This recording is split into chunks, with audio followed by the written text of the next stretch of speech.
আগস্টের লাস্টের দিকে উত্তরায় একটা অনুষ্ঠানে সার্জিদের সাথে আমার প্রথম দেখা হয়।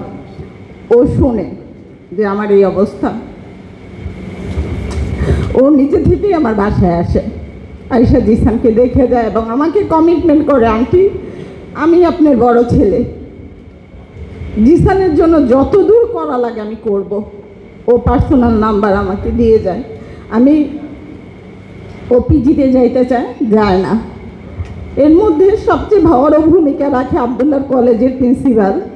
উনি আমাকে, যখন আমি বলছি আমার জিসানের পিজিতে অনেক কষ্ট হচ্ছে, কারণ প্রতিদিন লাশ বের হচ্ছে, এতটুকু ছোট ছেলে সে সহ্য করতে পারতেছে না, উনি অনেক দৌড়াদৌড়ি করে আমার ছেলে ট্রিটমেন্ট সিএমএইচের ব্যবস্থা করে। ওনার কাছে আমি চিরকৃতজ্ঞ আজকে জিসানের ট্রিটমেন্টের রাস্তা তৈরি করে দেওয়ার জন্য। আমি এই বিগত 1 বছরে হাসজিদের সাথে আমার 4 থেকে 5 বার দেখা হয়েছে।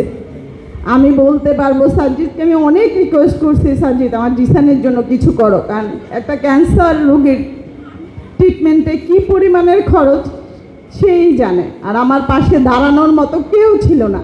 আমার বড় ছেলেটা মারা গেছে, আমি ওর শোক পালন করবো না আমার ছোট ছেলেকে নিয়ে দৌড়াবো। একটা মার জন্য এই রাস্তাটা যে কী কঠিন শুধু সেই বোঝে, কারণ আমার আল্লাহ দেওয়া সবচেয়ে প্রিয় 2টা ধনকে নিয়ে আমি যুদ্ধ করতেছি। একটা তো আল্লাহ পছন্দ করে নিয়ে গেছে, আর একটাকে নিয়ে। আমরা বিএনপির পরিবার, আমার 3টাকে আমি পিজিতে দেওয়ার পর উত্তরার একটা প্রোগ্রামে তারা আমার এই কাহিনী জানার পর আমাকে যথেষ্ট হেল্প করে আমার জিসানের ট্রিটমেন্ট বাবদ। আমরা বিএনপির পরিবারের পক্ষ থেকে আমি সম্পূর্ণ সাহায্য পাই। আমি এর জন্য ওনাদের কাছে অনেক কৃতজ্ঞ। আমার এই 13 বছরের বাচ্চাটার বিগত 2 মাসে 2টা বড় বড় সার্জারি হয়েছে, এটা সম্পূর্ণ আমরা বিএনপির পরিবারের পক্ষ থেকে তারেক রহমান স্যার দিছে। আমি ওনার কাছে চিরকৃতজ্ঞ। ইভেন আমরা বিএনপির পরিবারের মিথুন ভাই, রোমান ভাই, রনি ভাই, বেলাল ভাই সবাই সেকেন্ড অপারেশনে আমার জিসানকে যায় দেখে আসছে হসপিটালে।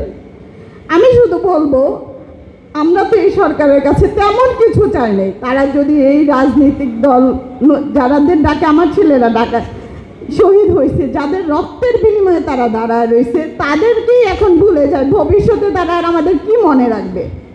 এই উপদেশটা, প্রধান উপদেশটা কি উচিত ছিল না 8.5 ফ্যামিলিকে ডাইকা কথা বলা, কার কি সুবিধা অসুবিধা আছে?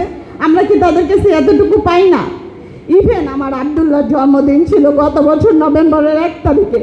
প্রথম আলোতে একটা প্রতিবেদন যাওয়ার পরে স্বাস্থ্য উপদেষ্টা আমাকে ডাকে। আমি আমার ছোট ছেলের রেডিও দিয়ে ওনার অফিসে যাই, সচিবালয়ে আমি যাই, 4 থেকে 5 ঘন্টা বসে থাকি। উনি আমাকে বলে আপনি কি চান? আমি শুধু বলছি আমি কেমন রেডিও প্রোভাইড করব, কিন্তু আমার ছেলের সার্জারিটা আপনি একটু বাইরে করে দেন। উনি আমাকে বলে জিসান এই ট্রিটমেন্টটা পায় না। আমার ছেলে যদি বিদেশে ট্রিটমেন্ট না পায় তাহলে উনি কীভাবে বিদেশে যায় ট্রিটমেন্ট করে? আমার প্রশ্ন এইটাই। তারপরে উনি গত মাসে আমাকে আবার ডাকছে। উনি বলছে আচ্ছা সিএমএইচে আপনি ট্রিটমেন্ট নিচ্ছেন, ওইখানের খরচগুলো আপনি বিল জমা দেন, আমি দিয়ে দিব। আমি একটা, আমার হাজব্যান্ড নাই, আমার ছেলেকে নিয়ে চলার মতো আমার কোনো অবলম্বন নাই। আমি জানি আমি কিভাবে চলতেছি। যাওয়ার পরে 10টায় গেছি, আমি 5টা পর্যন্ত ওনার অফিসে বসা। উনি মিটিংয়ে গেছে, আসার পরে বলতেছে সিএমএইচের সাথে আমাদের কোনো কন্ট্যাক্ট নাই, আমাদের দ্বারা সম্ভব না, আপনি পিজিতে 3টা কি কেমো দিচ্ছেন সেই বিলগুলো আমি আপনাকে দিব। আমি বলছি ম্যাডাম আমার আর লাগবে না, ওই 3টা বিল আমার কোনোভাবেই লাগবে না। যদি আমার ছেলের কেমো, রেডিও, সার্জারি আমি নিজে করাইতে পারি, ওই 3টা বিলও আমি দিয়ে দিলাম। তাহলে এই সরকার, এই এনসিপির হাসনা সার্জিস, আপনি যখন আমার বাসায় যাবেন আপনার সাথে আমার অন্যরকম একটা সম্পর্ক হবে। সার্জিস আমার বাসায় গিয়ে 2 থেকে 3 ঘন্টা আমার মা ভাই বোনের সাথে কথা বলছে। সেই সার্জিসকে আমি ফোন দিলে সে ধরে না। ইভেন আমার ছেলে যে ক্যান্সারটা, এটা 2টা কারণে হয়, একটা হচ্ছে বংশগত থাকলে, আর একটা হচ্ছে আপনি 50 আপের উপরে বয়স হলে। ওর বংশের কারও নাই, ইভেন ওর বয়সটাও মাত্র 14।